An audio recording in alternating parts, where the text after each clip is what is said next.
Efendim bu hafta da Şanlıurfa'dayız. Şanlıurfa'ya gezmeye devam ediyoruz ve Şanlıurfa'nın tarihini yansıtan ta geçmişten bugüne kadar bütün tarihini en ince ayrıntısına kadar yansıtacak olan Şanlıurfa Müzesi'ni hep birlikte dolaşacağız efendim. Buyurun Şanlıurfa Müzesi. Efendim şimdi Şanlıurfa'nın küçük bir özeti, küçük bir tarihi olan müzeye geldik. Bu müzede gerçekten görülmesi gereken yerlerden biri. Yani yüz binlerce yılı belki de milyonlarca yıl öncesinin kalıntıları var burada. Çok etkileyici ve mükemmel bir atmosferi var. Hep birlikte müzeyi görelim efendim.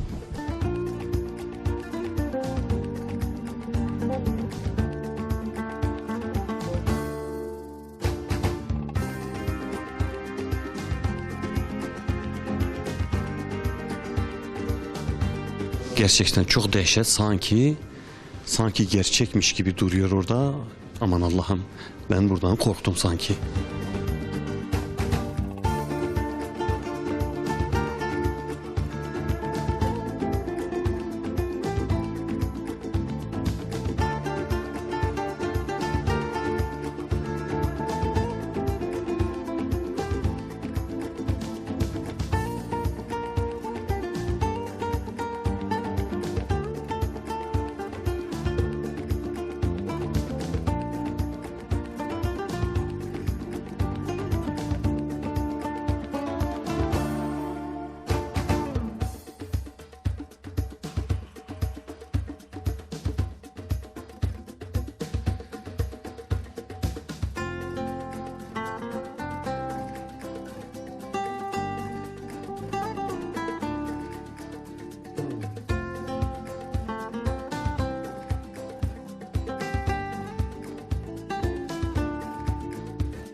Efendim şimdi Balıklı Göl'ün kenarında gene Ankara'dan gelmiş bir misafirimiz değil mi? Ankara'dan geldik. Aynen Ankara'dan. Nasılsınız? İyi misiniz inşallah? Gayet iyiyiz. Eyvallah. Dün akşam Urfa'ya geldik. Sabahtan beri geziyoruz. Ne kadar güzel. Tanıyalım sizi. Çok beğendik. Benim ismim Eren.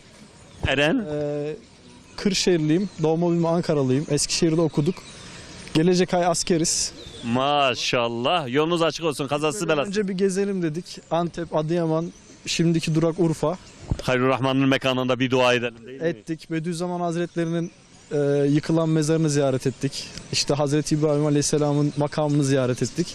Benim eskiden beri en merak ettiğim şehir Urfa'ydı. Gönlümden böyle geçen. Urfalı çok arkadaşlarla tanıdık üniversitede. Geldik buraya gayet... Ve o merakınız da bu şekilde gidermiş olun değil mi? Gayet güzel havası, sonbahar insanları, her şeyi çok güzel yani. Abi isotunu da unutmayalım. Urfa'nın isotu. Şimdi öğlen yedik, ciğer, ciğer dürüm. Zaten herkesin elinde dürüm var abi. Genelde öyle oluyor. Herkesin elinde dürüm var.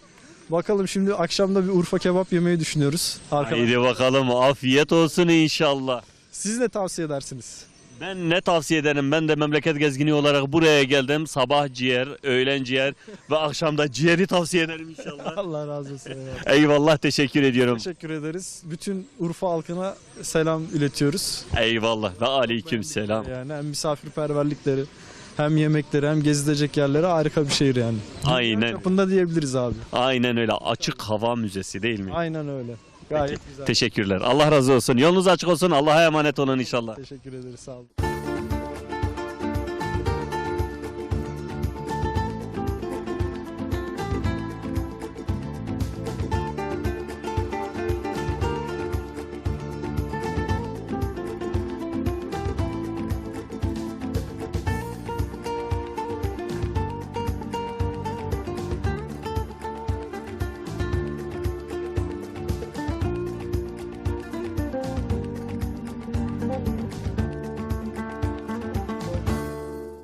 Efendim şu anda tarihi Akarbaşı çarşısındayız ve İsotçular çarşısına geldik. Tabii Urfa deyince akla İsot gelir ve biz de hemen İsot'u sizinle karşılaştırmak istedik. Şu anda bir İsotçu dükkanının önündeyiz ama ne İsot? Birbirinden güzel, birbirinden lezzetli İsotlar karşınızda. Önce bir dükkan sahibiyle konuşalım. Selamun aleyküm. Selam, hoş Ustam, geldiniz. merhaba, kolay gelsin. Merhaba, hoş geldiniz abi. İyisiniz inşallah. Olsun, çok şükür. Aslında biz şöyle birazcık daha içeri geçsek olur mu? Olur. Ustam nasılsınız? İyisiniz İyi, inşallah. hamdolsun, çok şükür. Tanıyabilir miyiz sizi? İsmim Müslüm Demirkol. Müslüm abi. Şimdi dikkatimizi çekti. Çeşit çeşit isotlar var. Bu isotların özelliği ne? Çeşit çeşit isotlar var. Bizim meşhur biberimiz el yapımı şunun üçüdür. Diğerleri hepsi fabrika biberidir. Urfa'nın fabrikasında yapıyor. Organik olan şunlardır. Organik olan. hakiki Peki biber. neden Urfa deyince akla gelen ilk ürünlerinden birisi isot? İsot olmazsa olmazı. Urfa'nın olmazsa olmazı. Çiğ köfte bizde her gece yapılıyor. Oo, maşallah. Lahmacun, çiğ köfte Urfa'nın olmazsa olmazıdır. Değil mi? Ondan dolayı isot Tabii. çok meşhur Tabii değil mi? tabii bizde sabah öyle akşam isotsuz olmaz. Sabah kahvaltısında isotu çözeriz. Öğleleyin tepsiye atarız. Akşamleyin çiğ köfte yaparız. İsotsuz olmaz. Öyleyse yani bir kuru ekmek yanına isot olsa yeterli. Yeterli tabii. Ya tabii. vallahi ancak o kadar olur. Özellikle hele bir de açık ekmek olacak önüne böyle bir On isotu numara, dökeceksin. 10 numara. Değil He mi? ya. Peki dikkatimi çeken dolmalıklar oldu. Evet. Bunlar da tamamen el mi yapımı? Yani Tabii siz mi yapıyorsunuz? bayanlar yapıyorlar bunları. Bunları bize yapıp getiriyorlar. Köylüler yapıyorlar. Köyden getiriyorlar. Yeni mahsuldür ürünlerimiz. Vallahi çok Hepsi güzel. bu senenindir. Tebrik ediyorum. Peki burada dışarıda paketleri gördüm. Sanki il dışına da mı gönderiyorsunuz? Paketliyoruz. Tabii ben sabahtır böyle 30 kolye yakın paket yolladım. Sabahtır Maşallah. böyle durmadım. Alan istiyor. Yani isotu sürekli Tabii, gönderiyorsunuz. tabii. El yapımı özellikle iyisi mideye dokunmuyor. Mide rahatsızlığı, ünseri olan iyisin. Hiçbir şey olmuyor. 2 yıl kalsa bozulmuyor. Maşallah. Tabii. Bir de Vallahi biber çok- salçamız var. Biber reçeli diyoruz biz. Yumurta kırıyoruz. Siz yabancılar salça diyor, biz reçel diyoruz. Salçaya reçel diyorsunuz. Reçel diyoruz. Buradan da yeni bir şey öğrenmiş olduk. Salça burada oldu, reçel. Yumurta kırıyoruz. Tereyağında kavururken 2 tane yumurta kırıyoruz. Yarım kiloyu bir kahvaltıda yiyoruz. Vallahi. Ondan dolayı mı Urfalıların sesi öyle güzel geliyor? Hem sesi güzel hem hastalıklar bizde olmaz yani. Subhanallah, ne kadar güzel, muhteşem bir şey. Zarar gelmez. Doğaldır. Ürünlerimizin %90'ı doğaldır. Peki çok teşekkür ediyoruz. Allah razı olsun Başım inşallah ustam. gözüm üzerine. Eyvallah baş Başım- tacısınız başım sağ olun. üzerine, iki gözüm üstüne. Ama gerçekten çok muhteşem, çok güzel bir görüntü. Yani insanın böyle bir açık ekmek alıp içine isot koyuyor, burada yiyesi geliyor efendim.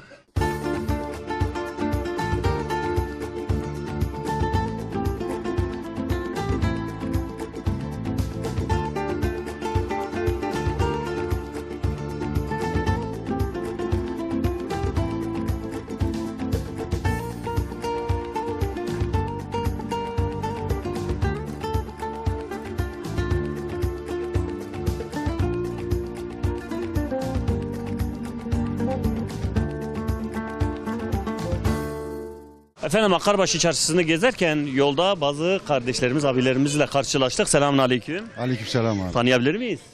Hasan Buyruk. Ankara'dan geliyorum. Ankara'dan buraya geldiniz. Evet, belediyemizin yaptığı gezi turuyla geldik. Maşallah. Urfa'yı geziyoruz. Nasıl buluyorsunuz? Çok güzel. Şu an beğendik. Çok güzel değil mi? Memleket gezgini olarak biz de Türkiye'nin bütün illerini teker teker dolaşıp güzel yerlerini göstermeye çalışıyoruz da özellikle Evet. burası dikkatimizi çekti. Böyle isotların meşhur olduğu bir yer. Böyle bol bol göze çarptığı yer. Daha önce hiç isot yediniz mi? Yok. Yemediniz mi? Yemedim. Amanın Urfa'ya gelip de isot yememek olur mu? Ama tavsiye ederim. Çiğ köfte yedik ama akşam. Ha, çiğ köfte yediniz. Peki afiyet olsun Sağ inşallah. olun. Sizi tanıyabilir miyim? İsmail Aydoğan, Ankara'dan geliyoruz yine. Siz de Arkamla Ankara'dan beraber. geldiniz. Evet, Hoş geldiniz. hoş bulduk. Urfa'yı nasıl bulduk? Gayet güzel. Biz beğendik. Yani biz dolaştık. Gerçekten beğendik. Yani bütün herkesin buraya gelmesini tavsiye ediyoruz. Biz de beğendik canım, gerçekten biz de beğendik. Değil mi? Gayet hoş bir, halkı sıcakkanlı, sevecen, misafirperver. Çiğ köfte yedik mi? Yedik, İsot yedik mi? yedik. Vallahi tamamdır. İşte bu. Urfa'ya gelip de isot yiyen bir kardeşimizle karşılaştık. Ankara'da arkadaşımız var, köfteci, Oy. Urfa Harranlı. Oy oy siz oradan şanslısınız. Zamanda isot, pul biber falan satar. Vallahi çok. Onun sayesinde yiyoruz yani. Peki teşekkür ediyorum. Sağ olun. Allah razı olsun. Sizleri Allah'a emanet ederek uğurluyoruz. Güle güle.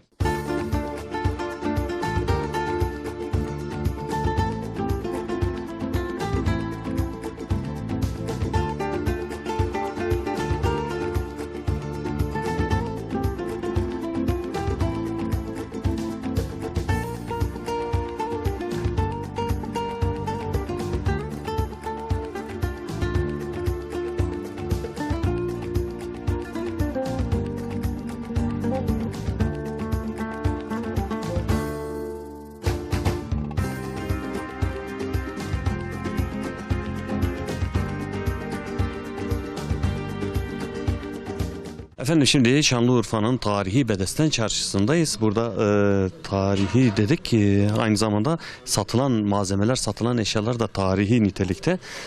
Urfa'nın yerel kültürünü yansıtan cinsten kıyafetler, elbiseler mi diyelim, aksesuarlar mı diyelim. Burada bir esnaf kardeşimiz var. Kendisiyle önce bir tanışalım. Selamünaleyküm. Selam, hoş geldiniz. Nasılsınız? Allah razı olsun. Siz nasılsınız? İyi misiniz? Şükür elhamdülillah. Uğraşıyoruz abi. Allah kolaylık versin. Kültürünü yaşatmaya devam ediyoruz. Maşallah ne kadar güzel. Memleket gezgini olarak biz il il dolaşıyoruz ve bir Urfa'nın bu tarihi Bedesten Çarşısı'na da girdik ve sizinle karşılaştık. Buranın özelliği ne? Bu çarşının özelliği veya sizin sattığınız ürünün özelliği ne? Burası ipekçilerin ve dokumacıların olan bir yeridir. Burası kervansaray. Eskiden burada kervanlar gelirdi. Şu içeride Gümrükhan dinlenme yeri. Burası da ticarethane yeridir. Yani bunlar Urfa'nın kültürüdür. El dokumasıdır. İsmi hışvalıdır. Hışvalı. Evet, tahta tezgahında işleniyor. İpekle pamuktan yapılır. Bunlar eskiden nenelerimiz başörtüsü olarak kullanırdı. Şimdi masa örtüsü olarak kullanılır. Ya baştan masaya mı düştük? Düştük işte öyle moda. İşte değiştirdi her şey. Ama da insan değiştiriyor değil mi? Bakın şunlar var. Acem şalıdır. İpekle pamuktan. Acem şalı. Evet, tahta tezgahında işleniyor. Yani eskiden bu kazaz demek, bu çarşının diğer ismi kazazdır. Kazazcılık demek yani dokuyan. Ama o kültür de kalmadı. Yani mana olarak kazas. El işi demek, el tezgahı demek. Bunlar hep sanat işidir. Yani sen bakma, ticaret şişesi bozuldu yani. Herkes fabrika şişesine kaçtı. Onun için herkes fabrika. Bak şunlar hepsi makine işidir. Ama bir tek kültürümüz kalan bunlardır. Yani şu anda tamamen bu elle mi dokunuyor? Tahta tezgahında işte. Ha tahta. Evet, sanat işidir. Bak şunlar da var. Bunlar da hem koltuk örtüsü, hem masa örtüsü, hem fıla. Bunun bir yüzü ipek, bir yüzü pamuktur. Maşallah, nasıl oluyor bu? Şu tarafı ipek, parlak olan taraf. Diğer tarafı da pamuktur. Ama çok güzel. Bunun ismi cebelidir. Cebeli. Cebeli. Eskiden bunların çizgileri vardı. Yöre insanlar hani burası çok sıcak olduğundan dolayı bu serin tutar. İpekli olduğu için. Bunun yani pamuğu daha fazla olanları var. Onlardan 5 metre 6 metre alıp fistanla pijama takımı yaparlar. Maşallah, ama şu anda herhalde o kültür yok. Tür de yok yani. Şunun eskiden bunlar Halep'te geliyordu. Hani Halep'te savaş var diye artık ürünler de gelmiyor. Hepsi tarih oldu. Aman Allah'ım, çok kötü bir durum. Şu ürünler var. Bunlar eskiden Halep'te 10 liraydı. Şu an 25 lira. Hadi, o kadar mı pahalı oldu? Bak bu Urfa'nın kültürüdür. Bunun ismi hitiktir. Hitik manası? Bu Adıyaman yöresine takılan bir şeydir. Bunun fiyatı 1400 lira. Yani şaka değil mi? Ha değil, gerçek Yani gerçek. şu anda bu 1 milyar 400. 1 milyar 400. Ne özelliği var bunun? Bunu ipektir. Bunu kofi diyorlar. Adıyaman yöresi kofinin üzerinde bağlıyorlar. Yani bayanlar erkekler fark etmiyor. Yo yo, bayan bayan. Ha, bu bayanların genelde erkeklerini böyle bir halkada koyuyor. Şu siyah beyaz. Şu siyah beyaz. Yani o da 1400 değil mi o? Sen de başını bağlayalım. Senin de başını bağlayalım. Hadi bakalım. Yani senin başını bağlayalım yani. Ba- Gelin ba- buraya. Başını bağlayan. Bizim oralarda baş bağlamak biraz farklı bir manaya geliyor.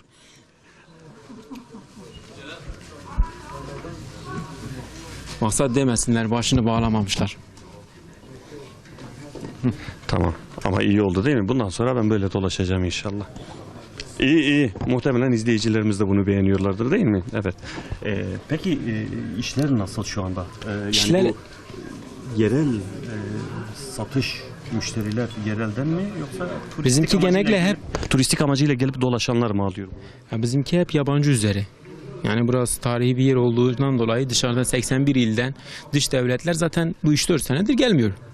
Değil mi? Bundan gelmiyor ama bir yerel kaldı. O da zaten burayı çok farklı tanıtıyorlar. Yani savaş bölgesi. Şu an örneğin Harran'da Akçakale yakın olduğu için Akçakale öbür sınırında bir patlama oluyor. Etkisi burada hissediliyor. Yani etkisi değil. Urfa'yı savaş bölgesi olarak tanıtmışlar.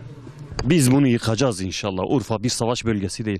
Biz bu 2 gündür burada dolaşıyoruz. Emin olun, Urfa şu anda Türkiye'nin en güzel ve en sakin yerlerinden, en güvenilir yerlerinden bir yer değil mi? Aynen.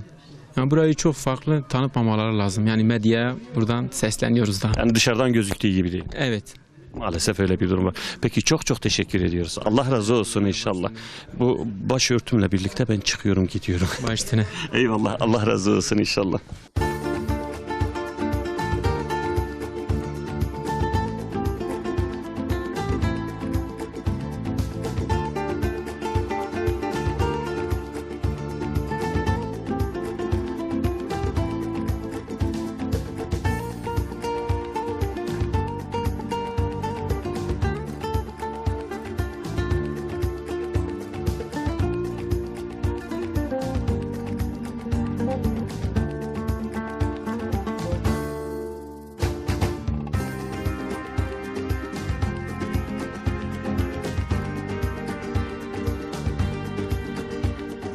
Efendim, şimdi Halilurrahman Kültür ve Sanat Külliyesi'ndeyiz ve burada bir ablamızla birlikte çok güzel bir projesini gerçekleştirmek niyetiyle böyle bir çalışmaya girmiş durumda. Biz kendisinden biraz bilgi alalım dedik. Selamun Aleyküm. Ve aleykümselam. Teşekkür ederim. Hoş geldin. Eyvallah, teşekkürler. Allah razı olsun. Sizi tanıyabilir miyiz? İsmim Handan Karataş. Burada çok farklı, çok güzel ve özel bir projeyi uyguluyoruz. Ama dışarıdan geldik, gerçekten hoşumuza gitti. Böyle kitaplar, güzel bir dekor ve masalar, renkli sandalyeler. Yani ne burası, ne amaçla kuruldu? Bu Gençlik ve Spor Bakanlığı'nın Kitap Kafe projesi kapsamında dernek olarak biz de bir proje sunduk. Projemiz kabul edildi. Burada biz şimdi şu an 3500'ün üzerinde kitap bulunmakta. Fakat gelecek kitaplarımızla birlikte 5000'i aşmayı planlıyoruz inşallah. İnşallah, ama çok güzel olur. Burası tıklım kitap dolar değil mi? Aynen, kitap dolar ve bizim hedef kitlemiz öncelikle ortaokul ve lise gençliği ve arkasından tabii ki akademisyenler, üniversite üniversite gençliği olacak inşallah. Ve burada gençlerimiz gelecekler, burada çaylarını içecekler, keklerini, pastalarını ikram edeceğiz kendilerine ve kitaplarını okuyacaklar, belki derslerine çalışacaklar. Amacımız kütüphane kültürünü, kütüphaneye gelip gitme kültürünü tekrardan aşılamak, canlandırmak ve kitaba dokunmak, kitabı hissetmek ve kitabı okuyarak anlama kültürünü yaygınlaştırmak. İnşallah bunu hedefliyoruz. Bir kadın derneği olarak ilk kez bir gençlik projesine girişmiş olduk ve biz burada anneler olarak burada hizmet göstereceğiz. Hatta geçen gün bir genç kardeşimiz içeri girerken içerinin temizliğini yapmıştı ve burası anne kokuyor demişti. Demek ki annelerin daha fazla bu kültür sanat projelerine girmesi gerektiğini ben gördüm ve gençlere hizmet etmelerini gerektiğini gördüm. Ayrıca buraya gelen kardeşlerimiz aynı zamanda Urfa ile alakalı tüm kültürel bilgileri ve tarihini öğrenecekler ve dinleyerek de aynı zamanda. Değil mi? Peki şimdi ben dışarıdan geldim. Burada oturdum. Aldım elime bir kitap okumaya başladım. Yanına bir çay, onun yanına bir kek veya bir pasta yedim. Ödeyeceğim ücret ne olur? Zor bir soru mu oldu bu şimdi? Biz diyeceğiz ki şeref verdiniz, geldiniz, çayımızı içtiniz, ikramımızı aldığınız için biz teşekkür edeceğiz. Bizim amacımız kitaba dokunmaktı ve onu başarmış olmanın sevinciyle zevkle uğurlayacağız kendisine. Yani tamamen her şey Allah rızası diyorsun. Aynen, Allah işini gücünü rast getirsin kardeşim diyeceğiz, göndereceğiz inşallah sizi. Eyvallah, eyvallah. Allah yardımcınız olsun. Allah muvaffak etsin inşallah. Çok çok teşekkür ediyorum. Sağ ol. Çok sağ olun. Sizlere de çok çok teşekkür ediyorum. TV kanalımıza çok çok teşekkür ediyorum. Bizi de onurlandırdınız, şereflendirdiniz ve ilk kez bir televizyon kanalı burada ilk çekimi sizinle yapmış olduk. Eyvallah. Ben teşekkür ediyorum. Sağ olun. Var olun. Sağ olun.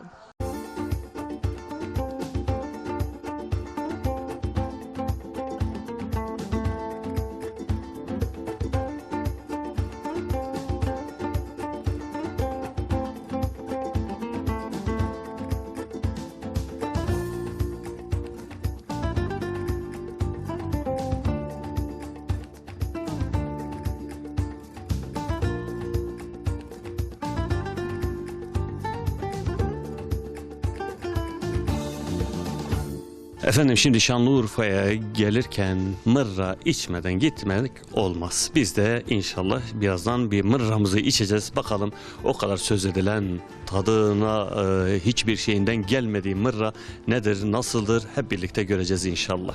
Mırrayı istedik, geliyor herhalde. Mırramız geldi. Eyvallah, teşekkür ediyorum ustam.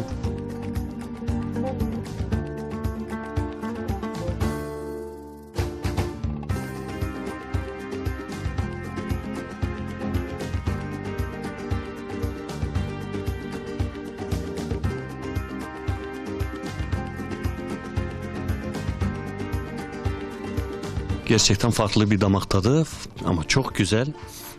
Yani ustam gerçekten güzel. Tebrik ediyorum. Çok hoş. Yere mi bırakıyoruz biz bunu? Vallahi bıraktık. Bunun örf adetlerimize göre kahveyi içtikten sonra fincanı mırracıya geri vermeniz lazım. Üzerini işaret parmağıyla kapatıp bir daha içmiyorum anlamına geliyor. İndirdiğiniz zaman ise mırracı hakaret ettiğiniz için mırracı size ceza kesiyor. Haydi şimdi gel de buraya. Ustam sen gel bir otur buraya. Oturmak olmuyor. Ha oturmak da olmuyor. Ben sana yaklaşayım öyleyse benim güzel ustama. Ustam böyle bir adet eskiden gelen bir durum. Eski ve örf adetlerimizde hala bu geçerlidir. Fincanı masaya indiren kişi ya ağa oluyor ya paşa oluyor. Bu yanında çalışan kişi de genellikle bekar oluyor. Bekar oluyor. Evet, bunu yardım amaçlı fincanı masaya bilerek indiriyor. Ve indirdiği zaman mırracı onu evlendirmek için yardım ediyor. Ha, maşallah. Şimdi biz bu mırayı içtik. Bunu bıraktığımız vakit kendimizi ağa yerine koyduk. Ve mırayı getiren de bekar haliyle ve bir şeyler veriyor. Onu evlendiriyoruz yani öyle mi oluyor? Evet, eğer evli ise de fincanın içine ya altınla dolduruyor ya da cüzi bir para ona verip öyle yani eli boş göndermiyor. O fincanı boş göndermiyor. Hakaretin karşılığı ona bir ceza kesiyor. Vallahi süper bir adet. Biz ne yaptık şimdi? Ustam biz dışarıda görüşürüz inşallah. Fincan boş kalkmıyor efendim. Masadan Fincan boş kalkmıyor. Peki öyleyse ben bu mırranın bir tarifini alayım sizden. Yani mırranın özelliği ne? Yani Urfa niye o kadar ismi çıkmış bu mırranın? mırra kahvenin hem çekirdekten fazla kavrulur hem de sürekli bu kaynar durumda. Hem kaynatıp hem de süzülüyor. Yani bayağı kahve bu değil mi? Pekmezi nasıl kaynatıp özü çıkıyorsa bu kahvenin de öyle özü. 40 yıl hatırı olan kahve mırra kahvesi. Değil mi? Ama sanki böyle farklı bir tadı var. Farklı bir lezzeti bir... Kaynıyor. Pekmez haline geliyor artık. Bu kahveden çıkıyor bu. Kahvenin özü ortaya çıkıyor. Anladım. Yani Urfa genelinde çok yaygın. Ama gerçekten tavsiye ediyorum. Mırra içmeden Urfa'dan dışarı çıkmayın efendim. Ustam çok teşekkür ediyorum. Allah razı olsun. Afiyet olsun. Elinize yüreğinize Yine sağlık. bekleriz. Yine bekleriz. Her zaman buraya gelmeye çalışırız inşallah. Ustam benim. Benim misafirim bu konuda tecrübeli, hiç yere bırakmadı. Direkt Evet. bardağı fincanı size teslim etti. Ben düştüm o tuzağa. Evet. Dışarıda görüşürüz ustam, sen hiç merak etme. Siz fincanı boş göndermeyin. Biz ona göre Peki Sıkıntı ödeşiriz inşallah. Peki teşekkür ediyorum. İyi günler Allah razı olsun efendim. inşallah. Afiyet Allah'a olsun. emanet, sağ olun.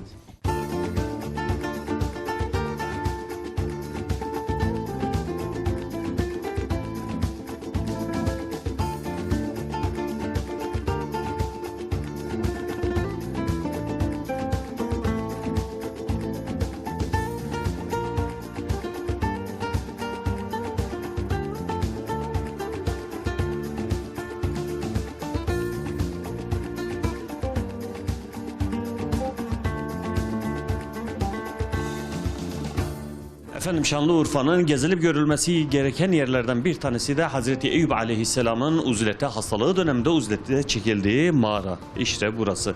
Hazreti Eyüp Aleyhisselam mal ve çocukları ile imtihan edilir. Çocukları Allahu Teala'nın emriyle teker teker vefat eder ve malı tamamen elinden gider. Bu da yetmez. İmtihan bu ya. Allahu Teala Hazreti Eyüp Aleyhisselam'a bir hastalık musallat eder. Ve hastalık Hazreti Eyüp Aleyhisselam'ın bütün vücuduna yayılır. Öyle ki o hastalıklar Eyüp Aleyhisselam'ın ibadet etmesine dahi mani olur. Ama gene de Eyüp Aleyhisselam Allah'a bir an olsun Allah'ı anmaktan, Allah'a ibadet etmekten geri durmaz. Ve her daim Allah'a yönelir, Allah'a yalvarır, Allah'a yakarır. İşte Eyüp Aleyhisselam'ın hastalığı döneminde uzlete çekildiği mağara burası. Buyurun efendim.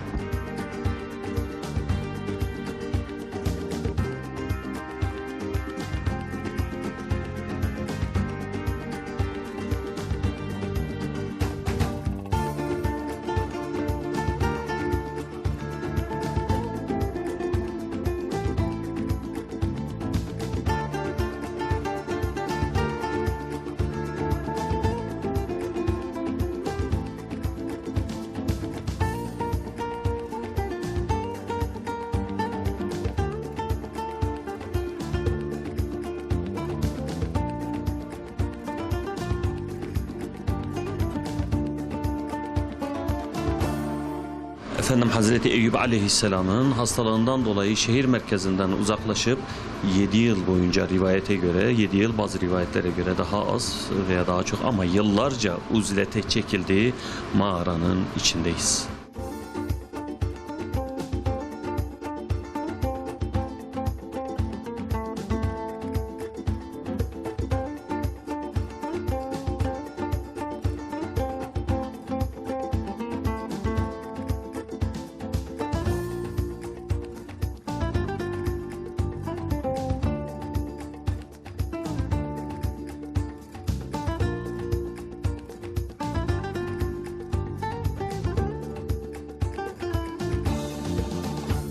Evet sevgili izleyiciler, ne zaman ki Hazreti Eyüp Aleyhisselam'ın hastalığı onun ibadet yapmasına mani oldu, işte o zaman Allahu Teala'ya elini açar ve niyazda bulunur.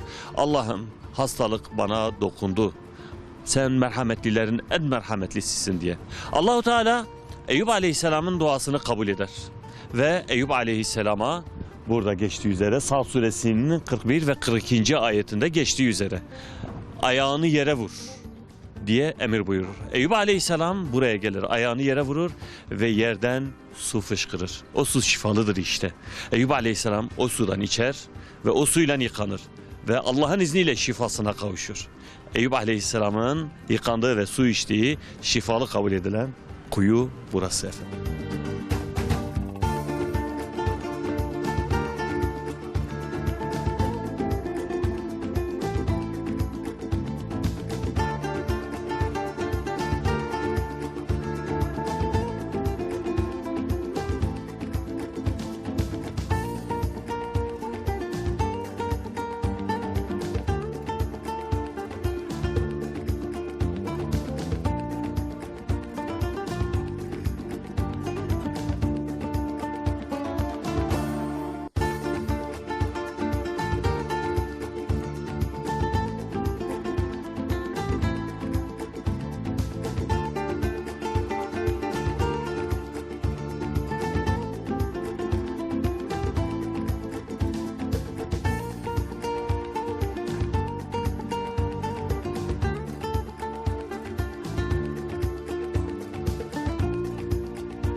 Efendim Rızvaniye El Sanatları Külliyesi'ni dolaşmaya devam ediyoruz ve burada bir atölye var sanki. Nakkaş ressam atölyesi ve bir ustamız da bizi bekliyor orada. Selamun aleyküm.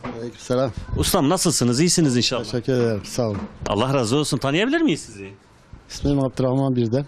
Abdurrahman ustam, yani gördük biz burayı da çok güzel. Bu tüm resimler size mi ait? Evet, bana ait. Yani siz yapıyorsunuz değil mi? Çalışıyorum. Evet. Maşallah, Allah kolaylık versin inşallah.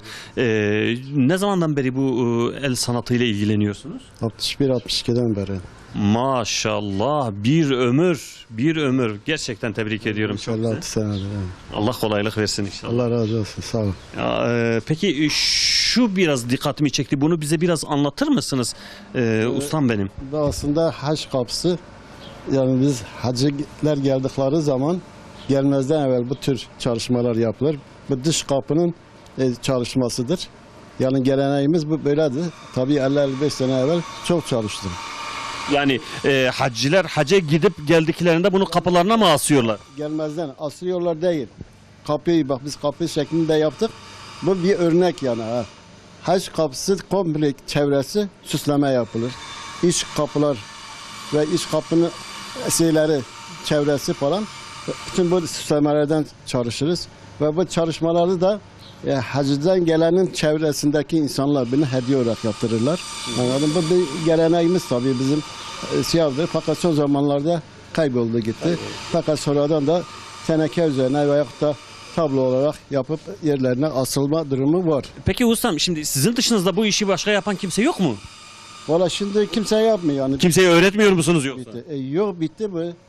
Haydi şimdi siz bu işi bırakırsanız inşallah bırakmazsınız da yani bu işi devam ettirecek, bu sanatı devam ettirecek hiç kimse yok burada. Yok çalışan yok. Ha çalışan yok. Ha, ben bunu birkaç tane yaptım bu şekilde de yapıp antika olarak şey ettiler, hediye olarak götürdüler yani. Yanınıza böyle öğrenci alsanız böyle becerikli, eli yüzü düzgün benim gibi kendimi tarif ediyorum ben burada. Gelse burada öğretmiyor musunuz? Tamam bunun bir dalı da cami süslemesi, şadırvan süslemesi, çeşitli şeyler süslemeler falan yani yapıyoruz yani. Yani siz yapıyorsunuz yani Ben yapıyorum. Fakat başkası pek yapmaya yanaşmıyor yani. yanaşmıyor değil mi? Ne bileyim. Aman Allah'ım, aman Allah'ım. Ve özellikle burada gençlerimize sesleniyoruz. Bu sanatı bırakmayın ama gerçekten çok değerli ve çok kıymetli bir sanat değil mi? Tabii süsleme sanatını yapsa hiç olmazsa cami süslemesi, duvar çalışmaları yapar. Yani yapılsa güzel bir şey olur yani. Elbette. Şey yaparız yani mutlu oluruz çünkü geleceğe bir şeyler yani şey yapmış oluruz. Peki ustam. Çok teşekkür ediyorum. Allah razı olsun inşallah. Allah'a emanet olun. Sağ olun. Allah Rabbim sizlere uzun ömür versin Sağ inşallah. olun. Teşekkür ederim. Eyvallah. Sağ olun.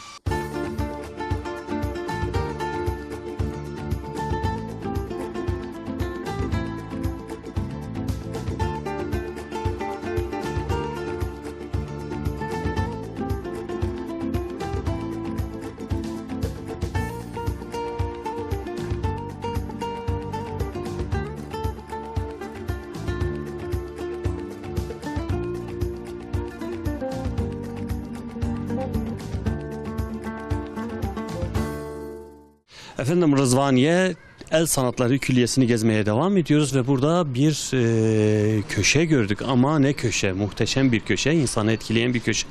Neylerin yapıldığı bir yer herhalde. Biz buraya bir bakalım, bakalım neler göreceğiz, neler öğreneceğiz inşallah. Ve gerçekten içerinde çok güzel, etkileyici bir manzarası var. Selamun aleyküm. Ustam merhaba, kolay gelsin. Nasılsınız, iyisiniz? Teşekkürler, siz de iyisiniz inşallah. Teşekkürler, Allah razı olsun inşallah. Sizi tanıyabilir miyiz ustam?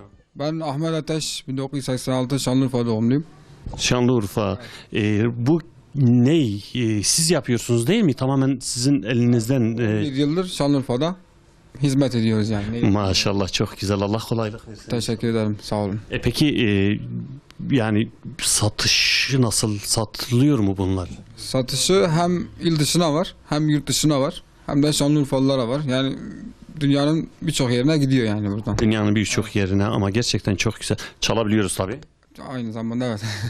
Öyleyse biz buradan böyle küçük az bir şey, bir dinleti alsak olur mu? Tabii ki de hemen şey yapalım. Haydi bakalım. Hadi bu da bizden size bir torpil olsun.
Gerçekten muhteşem, çok güzel. Böyle insanın ruhunu dinlendiren, insanın kulaklarını dinlendiren bir sesi var değil mi? Kesinlikle öyle. Yapımı da öyledir.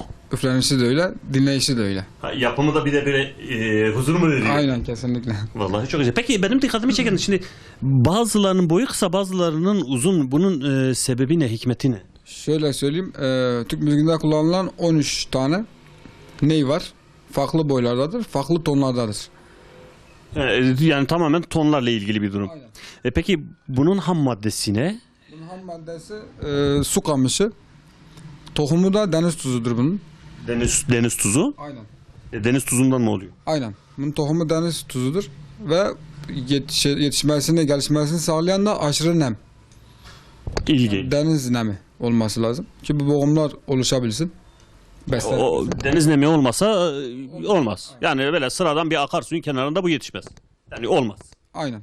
Yani yetişenler de var akarsu dere kenarlarında, ney olmaz onlardan da. Ne olmaz? Nem yok diye. Nem lazım yani bunlar için. Gerçekten ilginç ve güzel. Peki biz çalabiliyor muyuz acaba? Bir deneyelim mi? Denememiz lazım. Orada bir tane ney alalım. Peki. Hazır neylerden. Şimdi şöyle izah edeyim size üflenişini. Islık çalar gibi dudağımızı dışarıya çıkarıyoruz şöyle. Aynen ıslıkla çalıyoruz. Dudağımızın yarısına şu baş parmağının yarısını denk getiriyoruz. Doğru açıyı.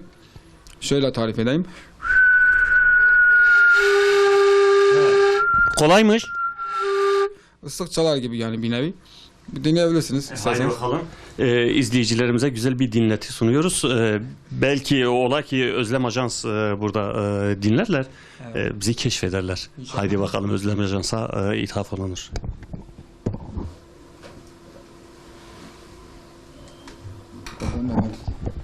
Peki onu da siz tutun. Şöyle yapıyoruz. Bu deliği kapatıyor muyuz? Perdeleri kapatmamıza gerek yok. Hepsi açık kalsın. Sadece Hepsi hepsi açık. Haydi bakalım. o tarafa da olur, bu tarafa da olur.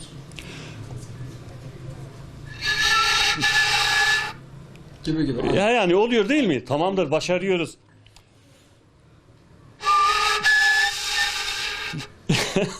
Yani Sanki beceremiyoruz gibi. Son bir defa daha deniyoruz. ilk denemeye rağmen çok güzel oldu, öyle söyleyeyim. Haydi, yani diyorsunuz var bir cevher değil mi? Tamamdır. Vallahi yani biraz olur. Birazcık çalışmak lazım. Peki çok teşekkür ediyoruz. Allah razı olsun. Sizden de inşallah. Eyvallah, sağ olun.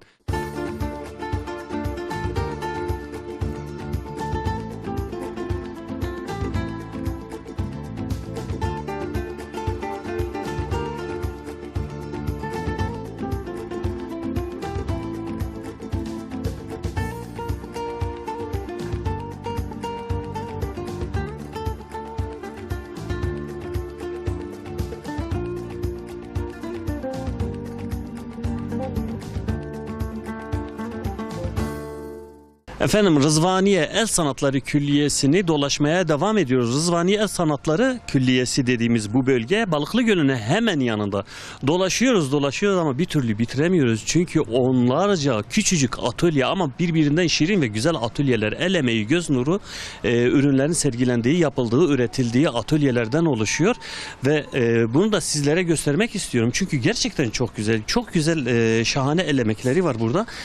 Mesela şuraya bir baksak. Selamun aleyküm. Aleyküm selam, hoş geldin. Ablacığım, teşekkürler, Allah razı olsun. Nasılsınız, iyi misiniz? Sağ olun, çok teşekkür ederim. Sizler nasılsınız? Teşekkürler, Allah razı olsun inşallah. Ablacığım, memleket gezgini olarak biz Urfa'ya bu demir attık ve dolaşıyoruz inşallah. Bu Rızvaniye Külliyesi'ni bir dolaşalım dedik ama bir türlü biz buradan çıkamıyoruz. Ne hikmetse. Çünkü birbirinden muhteşem, güzel eserleri biz burada görüyoruz. Bunlar tamamen sizin yaptığınız el emeği değil mi? Evet, tamamen Urfa'mıza özgü, yöresel ve yok olmaya yüz tutan el sanatlarımızı yeniden hayata geçiriyoruz. Ve el sanatlarımızı bu şekilde değerlendirip Rızvaniye Külliyesi'nde satışa sunuyoruz. Gerçekten çok güzel. Mesela şöyle bir şey dikkatimi çekti. Kışlık mı acaba desem, yazlık mı desem? Evet, kışlık kullanılıyor genelde. Sağlık açısından faydalı aynı zamanda. Tamamen ham keçeden, yani şu görmüş olduğunuz keçelerimizden üretilen ayakkabı patiklerimiz bunlar. Çarık olarak da, yemeni olarak da isimlendiriliyor ama biz daha çok patik olarak satıyoruz bunları. Çift tabanlı olarak üretiyoruz, altını deriliyoruz ve tamamen el dikimiyle dikiyoruz bunları. Gerçekten çok güzel. Yani dışarıda giyebiliyoruz biz bunları, Dışarıda değil, ev içerisinde giyiliyor. Ha, bunlar ev içinde giyiliyor. Evet, ev içerisinde giyiliyor bunlar. Yani düşünebiliyor musunuz? Bunlardan bir tane giyiyormuşum ve o şekilde dışarıda dolaşıyormuşum da herkes bana bakıyormuş. Olabilir, aslında giyebilirsiniz. Giyebiliriz değil mi? Ama gerçekten çok güzel. Sağlığını düşünen herkese önermiş olduğumuz bir ürünümüz bu bizim. Her numarası, her boyutu, her ebatı ve her rengi var. Çok güzel. Peki şöyle bir çanta. Evet, keçeden çantalar üretiyoruz. Yani keçeden aklınıza gelebilecek, bir evde bir bayanın kullanabileceği her şeyi biz el yapımı olarak elimizde üretebiliyoruz. Gerçekten çok güzel. Çeşit ürünlerimiz var. İçeride ünitemiz de var. Orada da farklı ürünlerimiz var. Şöyle gördüğünüz gibi her çeşidini, yani küçücük bir magnetten tutun, bir süslemeden tutun, en büyük ürünlere kadar olan, evde kullanılan kilimlere, minderlere, paspaslara kadar olan ürünleri üretiyoruz biz. Maşallah, gerçekten şahane, çok güzel. Şunlar da kolye. Taş mıdır, cam mıdır? Taş bunlar. Tamamen doğal taşları yine alıyoruz. Almış olduğumuz doğal taşların dizimlerini yapıyoruz. Yani yapabileceğimiz her türlü işimizi, elimizde üretebileceğimiz her türlü ürünü yapıp burada sergileyip satışa sunuyoruz. Gerçekten çok güzel, şahane eserler. Elinize sağlık. Elimizin amacına uygun en güzel şekilde çalışmaları yapmaya çalışıyoruz. Değil mi? Beraber. Tebrik ediyoruz. Elinize sağlık. Ediyoruz. Çok sağ olun. Çok Eyvallah, teşekkürler.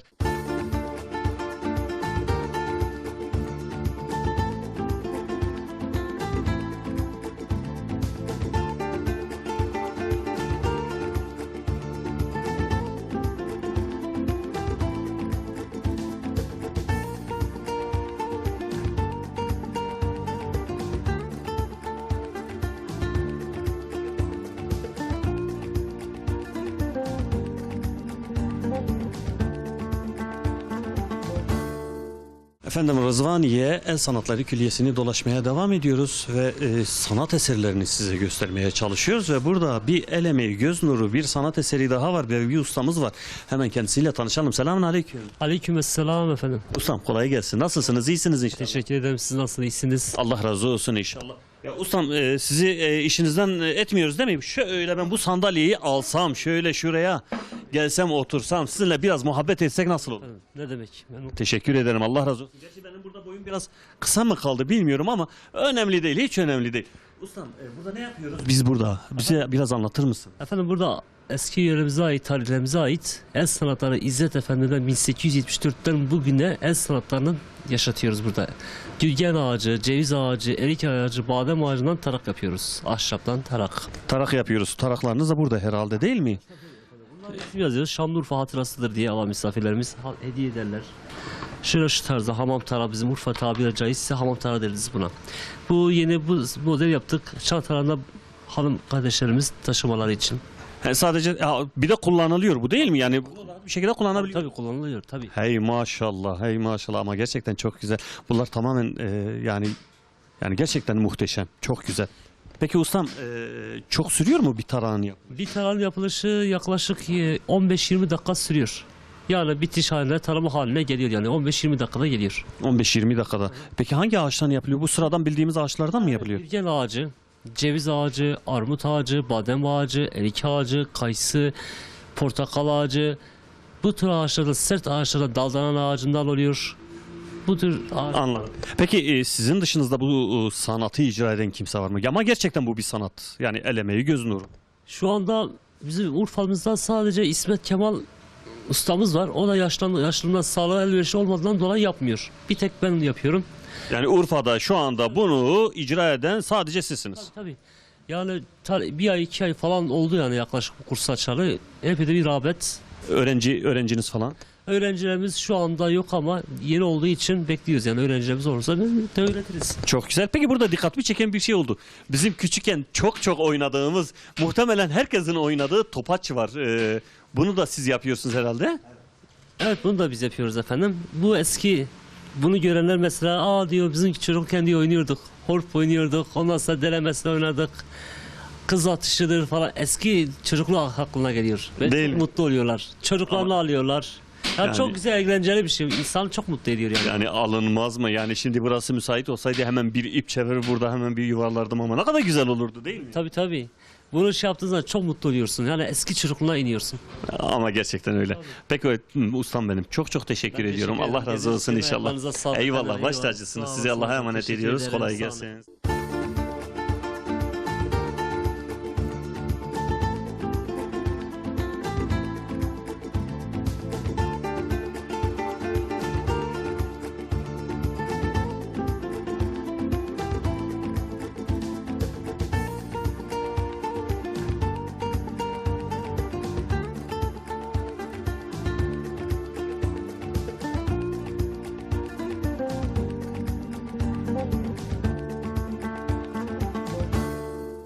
Mehmet Bey merhaba. Merhaba. İyisiniz inşallah. Teşekkür ederim. Allah razı olsun. Siz nasılsınız? Teşekkürler. Allah razı olsun inşallah. Şimdi buraya geldik, bizi misafir ettiniz. Gerçekten yemekler çok lezzetli. Biraz önce de çektik. Ustalarımız kendi alanda gerçekten çok maharetli değil mi? Afiyetler, şifalar olsun. Beğendiyseniz biz de mutlu olduk. Eyvallah ama gerçekten çok lezzetli. Çok beğendik. Biz burayı 1989'dan beri işletiyoruz Acem sofrasını. Personelimle beraber. İşte Urfa'nın yemeklerini, kebaplarını, tatlılarını sizlere sunuyoruz. Öncelikle ben Rehber TV ve çalışanlara teşekkür ediyorum. Eyvallah. Buraya geldiniz. Bizim insanımızı, kültürümüzü, tarihimizi, lezzetlerimizi dünyaya tanıtıyorsunuz, aktarıyorsunuz. Bu da bizim şıllık tatlımız. Yöresel tatlımız. Yani zaten bölgenin tatlısı. İsmini ta uzaklardan duyduk geldik dedik illaki bunun da bir tadına bakacağız. Bu Urfa'ya ait bir tatlı. Yani bu bölgeye ait bir tatlı daha doğrusu. Bu şıllık ismini nereden almış şıllık tatlısı? Özellikle onu merak ediyorum. Çünkü şıllık bizim o taraflarda biraz farklı manalarda kullanılan bir kelime. Şıl Kürtçe bir kelime. Yani ıslak demek. Şıllık da halk dilinde cıvık anlamında. Bunun hamuru cıvık döküldüğü için şıllık ismini almış. Bu bölgede bizde sıra gecelerinden sonra yani çiğ köftede sıra gecelerinde çiğ köfteden sonra ikram edilen bir tatlı. Bu tarihten gelen bir tatlı. Analarımız, nenelerimiz bunu ekmekten sonra yani evde ekmek, sacın üzerinde ekmek yaptıktan sonra cıvık hamurla yapmışlar. Sade yağlı, pekmezli, varsa bal dökmüşler üzerine. Maşallah. Biz de bunu biraz daha geliştirdik. Yani kaymak, ceviz, fıstık onu katarak lezzeti birkaç çıta daha yukarı çıkardık. Yani tamamen böyle bir Ayrı spasiyel lezzet yaptınız. verdik. He. Modernleştirdik. Yani sosyeteleştirdik bunu biraz. Oy oy oy. He. Aa, Talep hadi. olunca da evlerden lokantaya taşıdık. Ha, daha önce bu Sağ olun, evde var olun, geldiniz, geliyorsunuz. Bu bölgenin insanını, yemeğini, lezzetini, tarihini dünyaya aktarıyorsunuz. Ben de ayrıca size onun için teşekkür ederim. eyvallah baş tacısınız. Yani bu Urfa'nın en bilinen lezzeti değil mi? Tabii, tabii, evet. Ama gerçekten çok güzel. Şimdi Bizim müşterilerimiz diyor, anlatıyor. Yani başka yerlerde de yiyorlar. Diyorlar ki sizden daha iyisini yapan yok. Daha yemedik iyisini. Urfa Acem sofrasından başka iyi yapanı yani görmedik, rastlamadık. haydi bakalım şimdi bakacağız tadına. Yiyelim bakalım. Puanımızı vereceğiz Yorumunu bakalım da hele siz öyle yapın. mi? Bakın hele bir yiyin. Arkadaşlarınızla beraber. Eyvallah. Rehber TV ekibi olarak bir yiyin. Puanının notunu da siz verin. Yeme de yanında ya. Çok lezzetli. Çok harika ve çok muhteşem bir tadı var. Çekim devam ediyor değil mi? Evet, bu böyle. Gerçekten öyle gözüküyor. Çok güzel bir tadı var ama mutlaka Urfa'ya geldiğinizde şılık tatlısını yemeden ayrılmayın.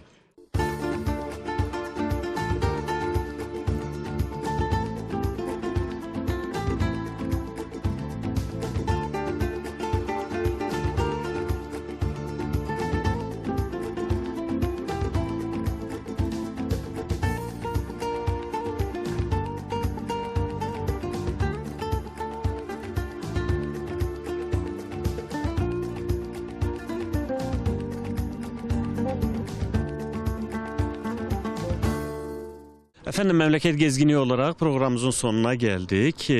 Tabii bunu da söyleyelim, yanımızda Mehmet Bey var. Şanlıurfa'da olduğumuz sürece Mehmet Bey bizi barındırdı, bize rehberlik etti, bizi dolaştırdı.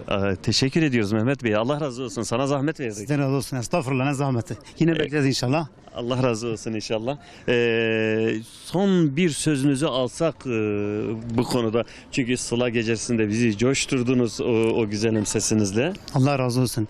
Rehber TV ekiplerine çok teşekkür ederim. Allah ondan razı olsun. Memleketimizi tanıtıyorlar dünyaya. Başarıların devamını inşallah. Daha güzel yayınlar yapmasını diliyorum Allah'tan. Eyvallah. Çok teşekkür ediyoruz. Allah razı olsun inşallah. Efendim bir sonraki hafta başka bir ilimizde görüşmek dileğiyle. Hepinizi Allah'a emanet ediyoruz inşallah. Sağlıcakla kalın. Esselamun Aleyküm ve Rahmetullahi ve Berekatuhu.